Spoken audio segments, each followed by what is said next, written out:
everyone, Round here, and welcome to my kitchen. Today I'm going to be making this recipe that it's normally a rainbow sprinkle cake, but because this is the Valentine's Day special, I'm going to be switching the rainbow sprinkles into these Valentine's Day inspired celebration colored sprinkles, and it's gonna be great.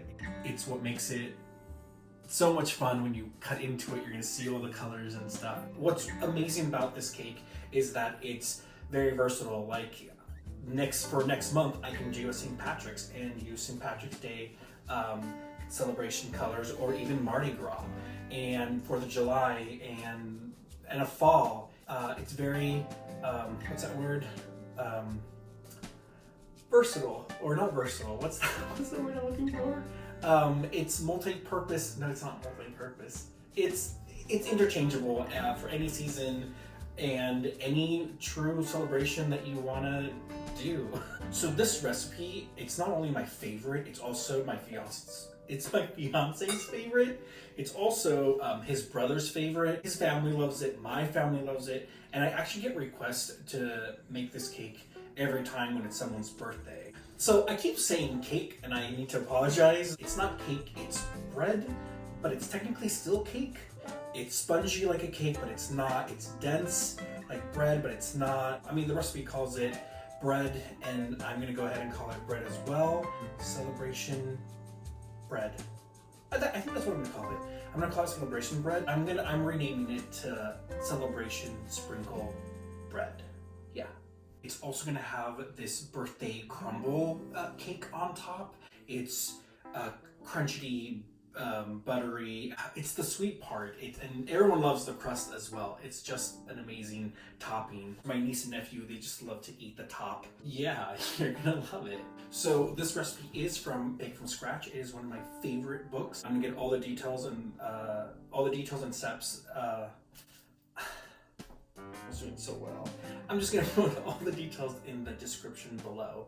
Alright, so the tools and equipment that you're going to need today is a 9x5 loaf pan and a standing mixer. Now, if you don't have a standing mixer, you don't need one. You can use a handheld, but I find it that this is a lot easier because I can multitask while this is running. I can go get my butter, go get my milk, my sprinkles, whatever I need. So I recommend this, but it's not a big deal.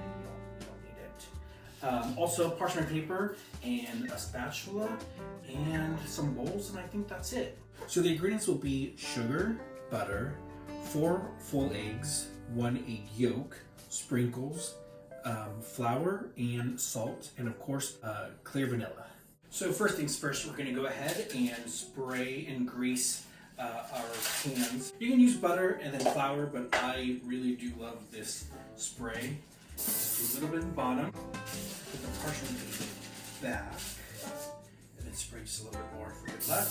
Also, the next thing we're going to do is put our oven at 325. First steps, we're going to go ahead and add our softened butter and sugar together. We're going to beat this at a medium for about 3 to 4 minutes. So this is what I was looking for. It's just, you want your butter and your sugar to be nice and fluffy, kind of like there's air in them, kind of like clouds, just alive. This is the perfect conditions that I want this to be. You'll add 1 egg at a time, beat it, mix it, make sure it's nice and beaten before you add the next egg. I know it's probably an old wives' tale, but my grandmother told me, Mimi, if you go back you can see a video with she and I. She always told me when we're doing this process with the eggs, never to stare at it. If you stare at it, it will go bad. I think that's what happened last time when I was making this, when it curled. I was just staring at it. I don't know why. I just thought, oh, this is so cool. Don't do it. I think it's true. There's truth to some of these tall tales. It's true. Don't look at them. So now we're adding the 4th egg.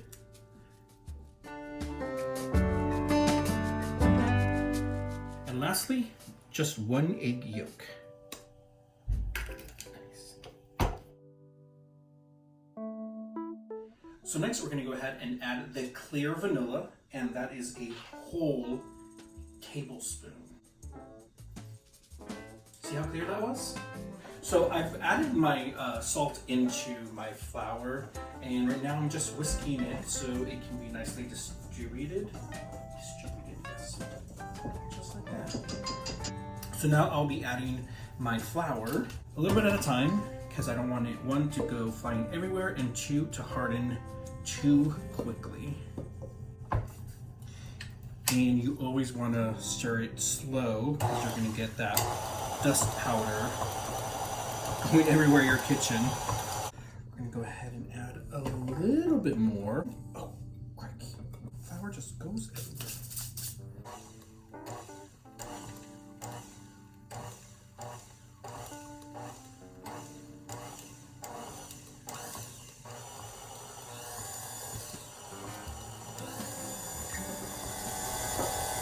Whoa, you see what happens? I'm messy today.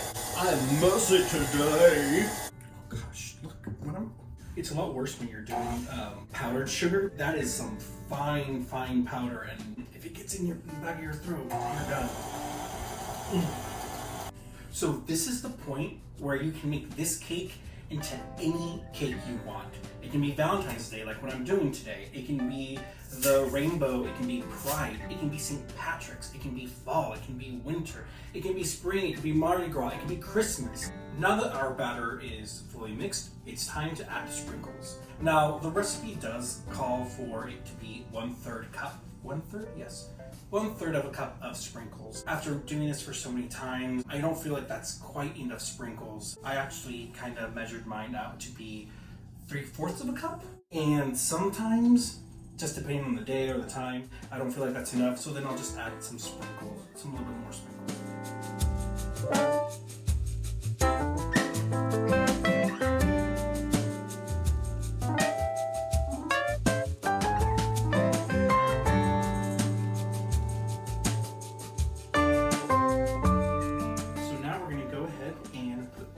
Lovely batter into our tin.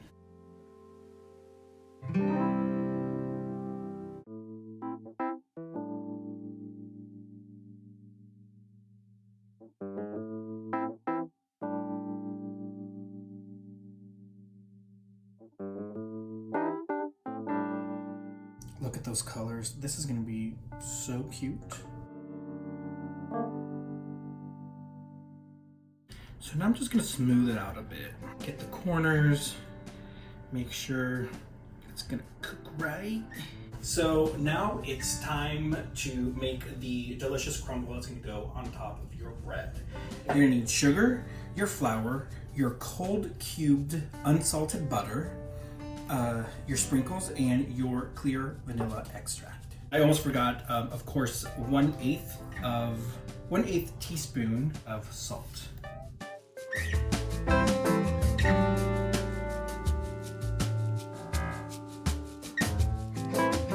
Next, we're going to go ahead and work our butter, just like that. And with your fingers, we're going to go ahead and actually, work that. What you want to look is for consistency, texture of like sand, and just have the butter kind of absorb all of this dry ingredient. And I don't want to overwork this because my hand is warm. That will make the butter melt, and you don't want it to be kind of sloppy. So this is pretty much the consistency that I want. My kitchen's getting really warm right now, so if I keep playing with it some more, the butter's just gonna melt. So now it's time to add the sprinkles. Again, clear vanilla extract. See how clear that was? Work it real quick, so we don't want the butter to melt. This is truly the best part of the cake. You can actually do this ahead of time and then just throw it into the refrigerator. I noticed that by doing that, you have more clumps. The clumps just clump together too much, and the topping doesn't look as great as if you've done it fresh. Another great thing about this is that this will keep for about 3 days, and you can actually add it into your ice cream. It's a little tip that I got from the book. There we go. All right, so next we're gonna go ahead and put our crumble topping on top of our cake.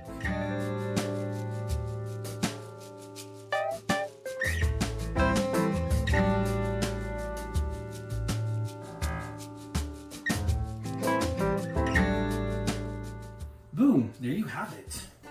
So the recipe does call for this to bake for 1 hour and 10 minutes, but if your oven is kind of wonky like mine, it's actually 1 hour and 45 minutes. Now, I still put a timer for 1 hour and 10 just to check on it, and if it's not ready, I just add a few more minutes to it and check it again. All right, so you want to go ahead and put it in the center of our oven rack. I'll see this little guy in 1 hour and 45 minutes. Here we go, out of the oven. Oh my gosh, look how amazing this top crumble looks. It's gonna overexpand, it's gonna crack, and hey, that's okay. Once it's out of the oven, you want it to cool for 10 minutes. After 10 minutes, we're going to go ahead and leave it in a wired rack until it completely cools. The parchment paper, when you exceed it to the side, you use it as handles. So are we all ready to crack it open and see all the sprinkles?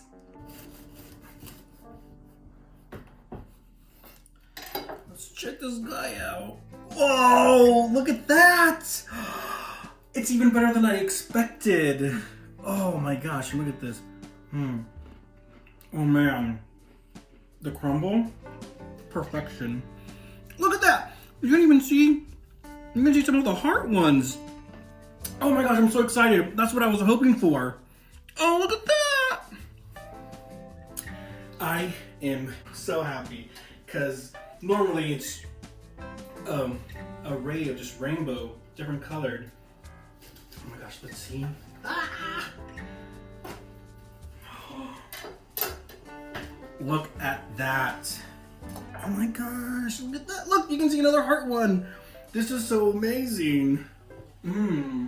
So look at the consistency of all these sprinkles. If you had actually followed the recipe, the 1/3 cups of sprinkles, you would see less sprinkles than this. And that's why over time I discovered that you just have to add more. And just look at that. Oh my gosh. It's so amazing. And see how dense this is? This is like, it's like a coffee cake. And it's just so yum. I'm very pleased on how this turned out. I mean, look at the bottom is just perfect.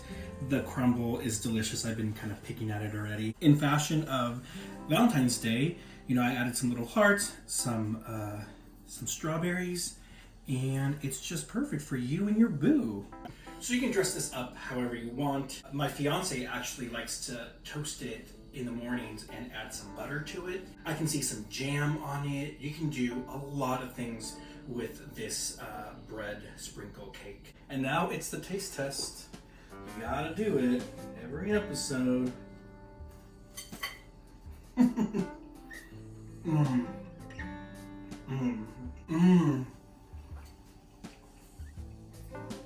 There's like hints of butter that sometimes just hits your palate, and it's so good.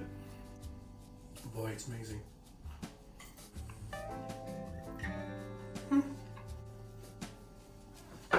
I honestly hope you truly try this for this Valentine's Day. If you liked the episode, please give it a thumbs up. Don't forget to subscribe and leave some comments for me down below and tell me if you actually make this cake.